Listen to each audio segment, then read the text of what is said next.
Welcome back to the Trauma Therapist Podcast. My name is Guy McPherson. My mission is to help trauma therapists be their incredible selves, to be human, to be real, not just a clinician. I'm a big believer in who we are is more important than what we know. And this requires cultivating authenticity, genuineness, and vulnerability, and that requires intention. You can learn more about my courses and workshops by going to thetraumatherapistproject.com. That's thetraumatherapistproject.com. Let's get started. Okay. So 5, 4, 3, 2, and 1. All right, folks, welcome back to the Trauma Therapist Podcast. I'm very excited to have as my guest today, Cari Kenzie. Cari, welcome. Thank you so much. You are welcome. Yeah. So as a survivor of the terrorist attack in 2013 at the Boston Marathon finish line, Cari Kenzie knows firsthand the devastation that comes in the aftermath of tragedy when truth is denied or hidden. This is the moment when her life journey and divine purpose collided. As an entrepreneur and owner of a multi-million-dollar company, she had to become the master of her healing and owner of her life. That led her to create Truth Seeker's Journey. Cari is a quantum healer, speaker, and coach who helps individuals navigate beyond drama, trauma, and self-sabotage by curating a curiosity that invokes clarity to uncover endless opportunities. She's also the founder and president of the Ripples of Change Foundation, the community at large of professionals in the coaching, wellness, consulting, and other supporting arenas who rally together for a common goal to help women find freedom and fullness in life. Cari, welcome to the podcast. So great to be here. Thank you so much. You're welcome. I'm excited to talk to you. Yeah. Before we get going, share with our listeners where you're from originally and where you are currently. Well, I am from Iowa and I am in Iowa currently. Originally from about 2.5 hours from where I'm residing now. So Okay. Yeah. Are you experiencing the crazy winter? Yes. Are you? Oh my goodness. Other than the fact that it is 42 degrees today. So I walked out to go run this morning and I thought it is quite balmy. That'll tell you just how cold it's been here the last few days. Yeah. All right. Well, let's get into this. Okay. What the heck happened? How'd you get here? Such a great question, right? Well, I would say the moment that shifted everything for me really happened in 2014.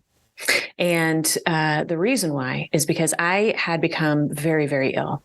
And I navigated a number of different doctors and specialists. I'd gone to Mayo Clinic. I'd been all over the place to try and figure out what was going on. And a specialist that I had not seen before looked up online and tried to find the one that could maybe help me. I went in to see him and I sat down and he looked at my chart, he looked at my symptoms, and he took my heart rate and he asked me a question. He said, "Are you a runner? You've got a really low heart rate." And I said, "Yeah, I am." And he said, "Look, I don't have anything that's going to be able to help you, but here's what I can tell you. And that's you're not depressed, because I've never known a runner to be depressed." And what became this lightning bolt moment for me was the fact that he saw me. Like in that moment, he didn't just see the symptoms. He didn't just see the chart. He actually saw me. And I realized I had to start doing that for myself. What were your symptoms?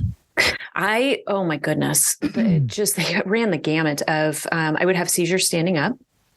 Oh my God. I suffered from such severe insomnia that I would go nights without sleeping and was on 5 prescription sleep medications at one point to get me to sleep. Whoa. I had, turns out after a number of years, I was diagnosed with chronic Lyme disease and Hashimoto's, Epstein-Barr, multiple autoimmune conditions. I mean, it was like I was stacking it up like a deck of trading cards. Wow. Yeah. So you go to all these people and then you finally go to this one person. And he says, "You're not depressed," because that's what everybody had told me up to this point. So I would love to say everything changed overnight. It did not. It still took a couple of years for me to really understand the connection between what I had navigated through and thought I had dealt with and how it was assimilating in me as manifestations of physical symptoms. Okay. Repeat that amazing sentence you just said. What does that mean? So what happened basically in 2016, I started to understand the mind-body connection. I started to understand how everything that I had navigated through, the things that I thought that I had dealt with. I just this last week ran across a note that I had put in my phone in September of 2013. And it says, the last few months have been hell. And I know we go through all of these things, but here I am. I'm just putting one foot in front of the other. And I really feel like I've come to an acknowledgement, or at least an understanding. And I've almost put to rest what happened in April 15th of 2013. You know what's funny about that? I wrote that note thinking that I had dealt with everything, that I'd really kind of come to the other side of it. And my health collapsed right afterwards because I hadn't. To just give people context. Yeah. This is post. So this is post Boston. So just to back up now, so all of this manifests, this comes to my awareness in 2014 of I have to start to see myself. I am the only one who's going to be able to heal. I am the only one who's going to be able to be my biggest advocate in moving forward. Like I have to be it. And so I started taking that trajectory. In 2016, I come to this awareness of, oh my goodness, I have to go back and address the things I've been through. And the main component, now, of course, this isn't the beginning of it, but the main moment for me was being at the finish line in 2013 when the terrorist attack happened in Boston. When you say it wasn't the main thing, what were the other things? Well, it was the thing that kind of was the culmination of all the trauma that I had experienced in life. Okay. Right. And so you find yourself in these moments. I found myself in this moment of being at the finish line, of walking away from that experience, having witnessed the things that I had witnessed, having gone through the emotions of the day that I had gone through. And I walked away as a spectator. I didn't own the opportunity to have had the experience because I wasn't injured. Which is generally the first question, still to this day, is one of the first questions that comes up when people hear that I was there. Were you hurt? Were you injured? And I know it comes from a place of curiosity and potentially a place of love, but really what it comes down to, how I perceive it, and many people do, is this inability to own an experience because somebody had it worse. So just to give context around that experience, I am in the medical tent at the finish line. The initial bomb goes off. I think, wow, I did not know this is how they celebrated. Like celebration. I didn't know they let off cannons. And then just within, as fast as that thought comes through, the next thought pops because the next explosion happens. The ground shakes. The tent feels like it's going to come down around me, and I catch a volunteer in the eyes. And immediately we knew that bombs had been set off. Oh, wow. You just intuitively knew. And so I stood up, and again, as quickly as all of this is happening, they are now starting to bring in the injured. And I look around, I see what's happening, and I said, I'm fine. I need to find my family. So I walk out of the tent. I look to my right, and there's nobody there. This is Runner's Alley. It has emptied. I look to my left where the bombings has occurred, and all I see is chaos. And I see a line of yellow jackets, volunteers, that are screaming at me, run as fast as you can. And I turn and I take off running, and I don't know how far and I don't know how fast. I don't remember ever stopping running, but I eventually did. And I eventually found my family.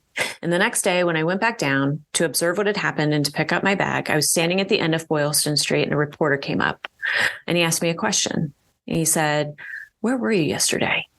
Can you tell me about your experience? Can you tell me where you were? And there was a voice inside of my head that said, it is not your story to tell. And I never looked at him, and I turned and I walked away. And that's where I say I got on the plane as a participant, but I got off a spectator, and I went right back into my business because that's what you do. After I had gone through a traumatic experience, after many people have something like that happen, you feel like if anybody sees any kind of weakness, everything is going to fall apart. You'll lose everything. And so I went back to work. I watched the news with the rest of my staff. As soon as they were captured, I went about my business. And that's where, having held that in and having gotten up and brushed it off, became a manifestation of symptoms within me that became debilitating to me over the course of the next few years, until I finally was able to go back and address that situation. And again, like I say, that wasn't the start of it, because there's many people who have navigated through experiences and don't have that kind of traumatic response like I did. Many people do.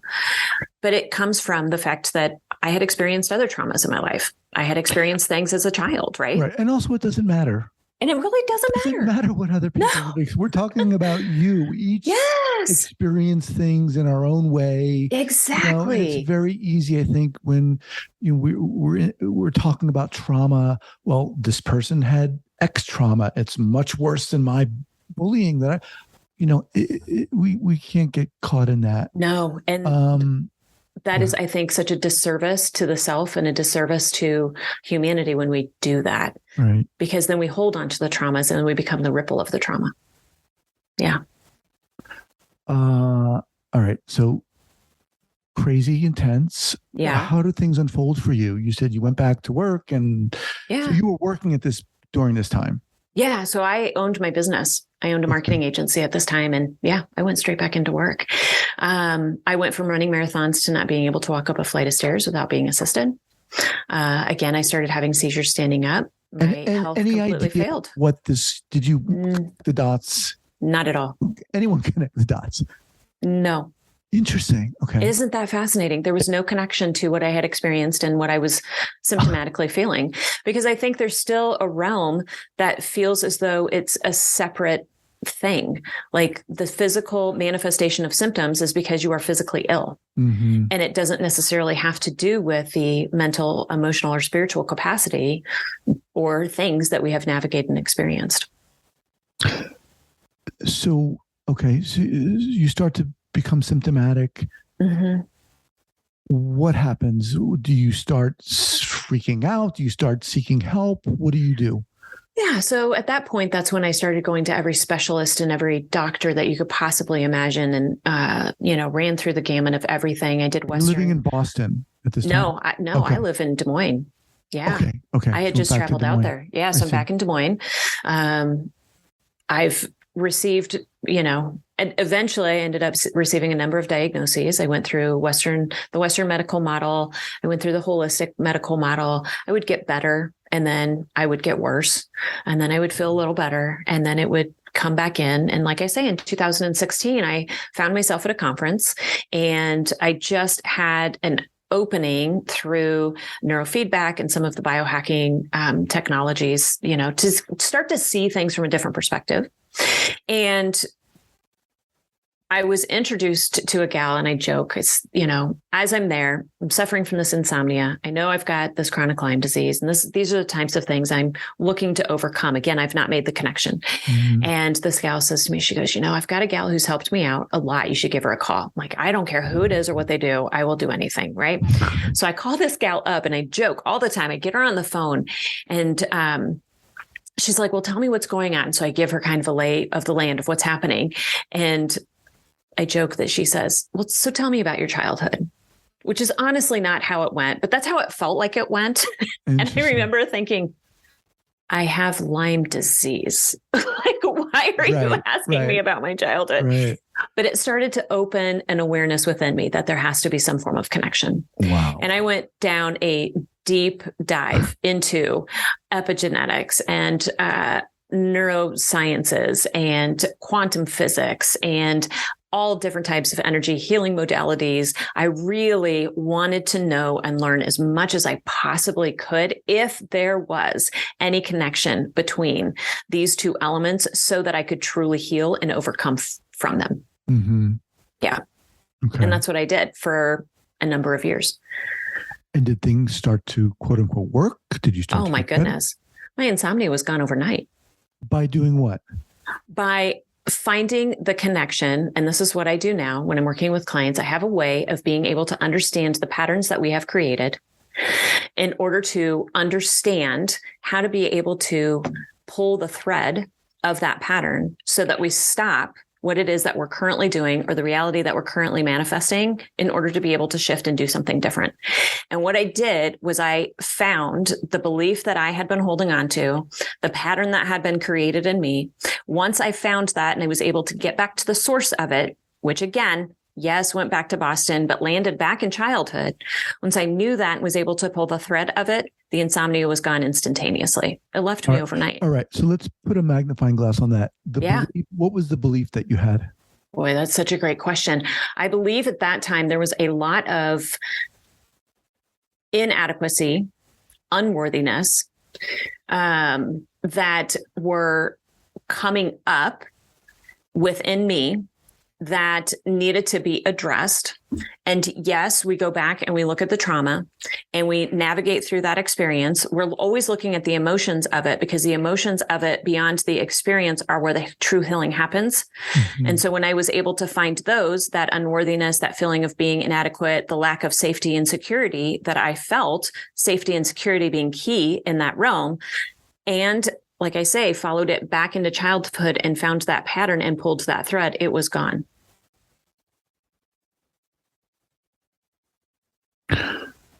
So how did, or to what degree did the experience at the marathon impact this belief system you had? Did it perpetuate it? Did it? Amplified it. That's what I would say. Amplified it. You know, we come into this life to learn many, many lessons. And I believe that every experience we have is an opening to an opportunity to be able to learn something. And we will create patterns in order to be able to learn things. We see this so often in other people, and sometimes it's so much easier to see in other people. We go, wow, I really wish they'd learn their lesson, because then they could stop doing that, right? But we never really take that and flip it around and look at ourselves. And so when we have those patterns and when we do not address them in the way they need to, then what happens is it becomes amplified. And all of a sudden, that little inkling becomes the 2x4. That little sharp pain becomes the bomb that was set. And so what I say when I'm giving my keynote speeches is that my experience is an extreme experience, but is an extreme example of everyday occurrences. We all have these little things, these little bombs that go off in our daily lives. Right. Now, we can either address them, look at them, find the pattern to be able to release them, or we can pack it up and put it aside and think, I think I've dealt with that, or I will address it later. Drink it away and eat it away. Yeah, eat all the things that we do in order to be able to distract and mask. Mm-hmm. But eventually, it will come forward and it will grab your attention in a way that you may not be ready for. You might not be prepared for. I know I wasn't, but I will also say it was the best thing that ever happened to me. Very interesting. I mean, it almost seems like, and I don't want to mitigate your experience, but you were a professional person. You seemed had your own business. Yep. Doing the right thing and getting the help you need, and just on and on and on. These people, a lot of people just weren't able to connect those dots. And that one person asked you that one question, what was your childhood like? And it just resonated with you. It just resonated. Yeah. And I think it was the combination of the two comments. It was what was your childhood like? And it was, I've never known a runner to be depressed. Because at the end of the day, it all comes back to the self. It all comes back to pulling away the layers of everything that we have been taught, of all the experiences that we have had, of the trauma, the drama, whatever you want to call it, that has been endured over a lifetime in order to get to the truest form of self, so that we can truly honor who it is that we are. We can step fully into our purpose, and we can move forward in the wholest way, the most fulfilled way that we possibly can. But again, it comes into like truly being able to see yourself in those situations in order to be able to heal from them. So you started getting better, quote unquote. Yeah. Talk about that journey and when you got to the point of, you know what, I want to do this. I want to help people in this way. Talk about that. Yeah. So like I say, I took a deep dive from about 2016 up until 2019, actually, all the way through 2019. In the beginning of 2019, I actually received a message from a peer who offered to purchase my business. And intuitively, I just felt like it was the right thing to do. I did it, and it was the best decision I ever made, and it opens the opportunity for me to be able to do other things. So there was that opportunity that showed itself to me. But as I continued to go through my own healing journey, as I continued to be able to heal myself physically and mentally, I was able to shift the perspective of how I saw the world. And it opened in me a compassion and a deep love, an ability to be able to see the world through the lens of a deeper truth, so that the judgments and the biases were all set aside. And when I started to see that in myself and was able to experience that healing, I was then also able to see it within my children. So, and then hang on a second. So, okay, biases, and what do you, be specific? What do you mean of these biases you had? So often we're always looking at the world through the lens of our own trauma. That's how we look at the world. And when we start to release and clear that trauma, you have the ability to be able to see the world from a higher truth. You have the ability to be able to see people without the judgment, but to see them for truly who they are, to be able to understand that they are also navigating through experiences, to know that and to not get caught in it. So the experience that somebody else is having doesn't have to be my experience. I have an awareness to be able to observe it, also to know if I have part of it and if I don't.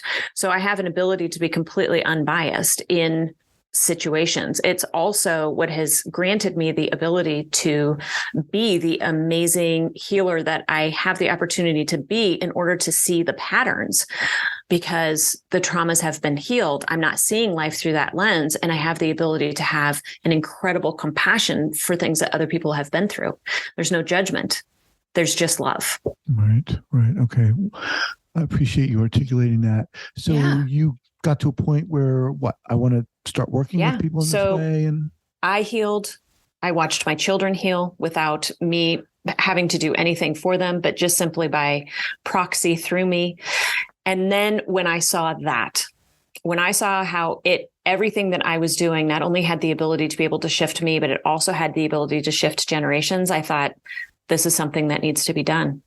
This is something that people need to learn how to do. I don't want to walk in and have to be somebody's guru. I want to help people to navigate it and then teach them how to be able to shift the perspectives for themselves, because we have an amazing gift as people. We have an amazing gift in humanity to be able to share the opportunity to navigate belief systems, to clear up the trauma in a way that benefits everybody. And that's why I do it. Yeah. Okay. So you work with people. So what kind of people do you work with? I work with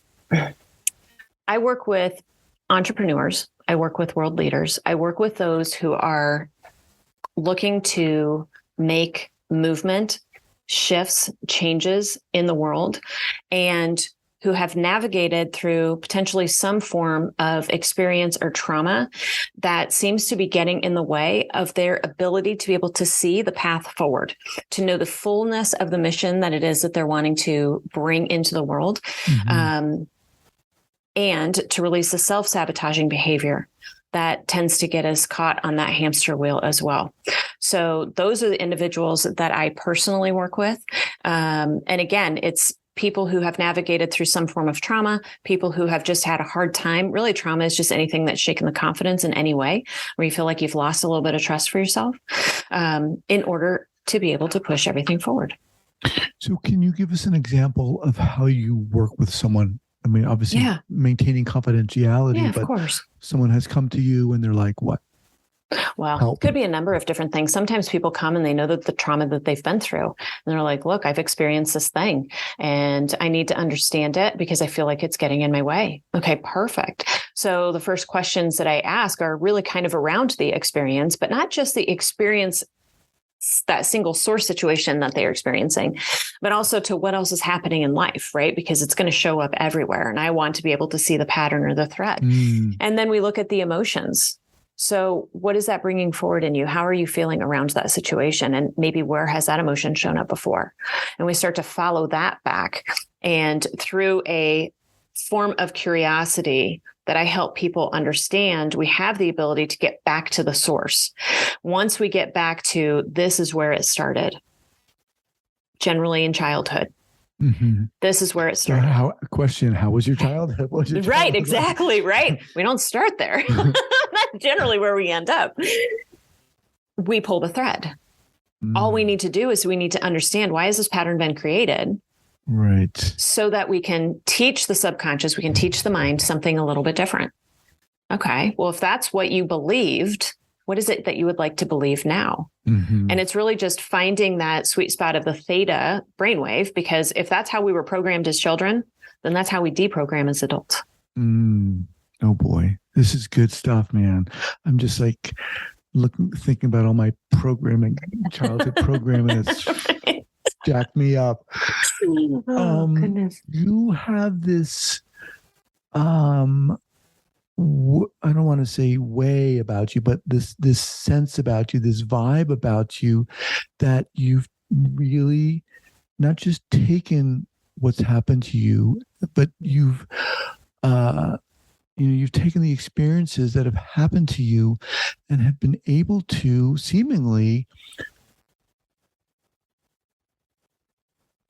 use that to engage with others in a very positive way. Yeah. Yeah. Well, I think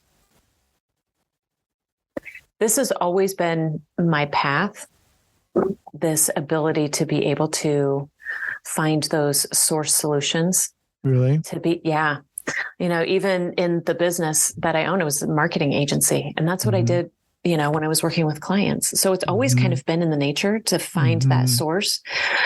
And now to be able to find it and to bring the clarity forward. I mean, it's such an amazing gift. And even for me to be able to look back at Boston the way that I do, and there's still elements that pop up now and then.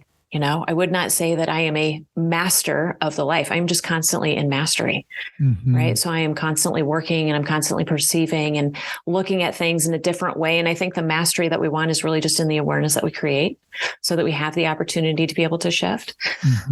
And that's the gift.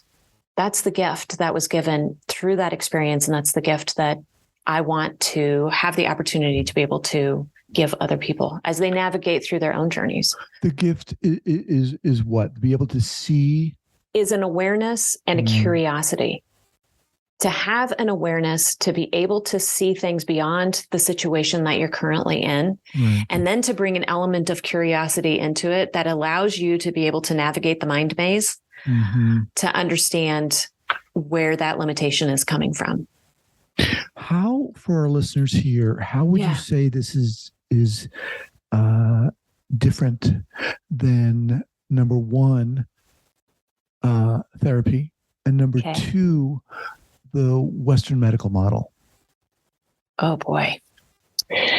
That's such a great question. I was just talking about this earlier today, actually. Oh, right. So of course I was. The difference between what I do, I'll start with what I do and the Western medical model, is that in the realm of quantum healing, what we are looking at is we are looking at the entirety of the being. So we are looking at the physical, the emotional, the spiritual aspect of that individual. And instead of looking at it as a source solution or a symptom solution, we're looking to get to the source. And through that, we're looking at consciousness. We're looking at the energy in order to be able to understand that so that we can truly shift that. And then we can penetrate from the mental, emotional, and spiritual down into the physical. So that would be one major way I'd say that this differentiates from the Western medical model, because the Western medical model is looking at the physical being. Right. And that's it. That's what I experienced. I'm going to look at what's happening with you physically, and then I'm going to give you whatever treatment I think is going to be able to help with the symptoms that you're experiencing. And in a lot of ways, I think that traditional therapies do the same thing. We can have the conversation around to the conscious awareness. But when we're having the conversation around to the conscious awareness, all we are able to do is to perceive what you are consciously knowing or experiencing. And what truly needs to be healed are all of the things that are sitting subconsciously. And when I have those conversations, because I had gone down those routes as well, when I go in and I'm having the conscious conversation of what it is that I've experienced, I'm consistently having that conscious conversation.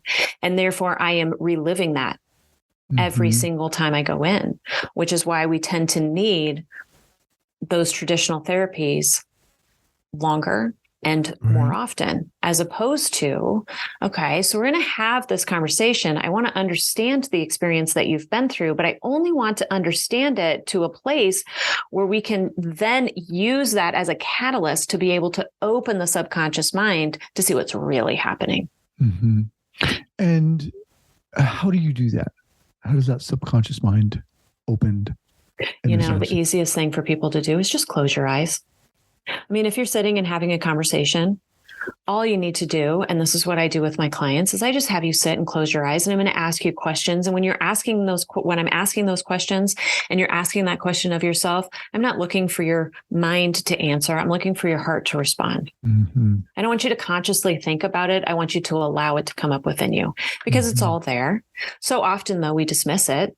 Right. We dismiss it as being, oh, that's fantasy, or that's just made up, or there's no way that it could be that, as opposed to trusting and getting curious.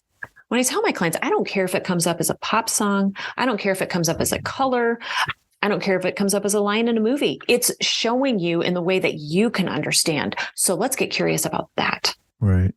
But that's where we too easily dismiss. I just want to remind everyone that I'm speaking with Cari Kenzie. Now, before we were talking, well, first of all, what's the best way for people to get in contact with you, Cari? Website. Okay. CariKenzie.com. And then most active socially on Instagram.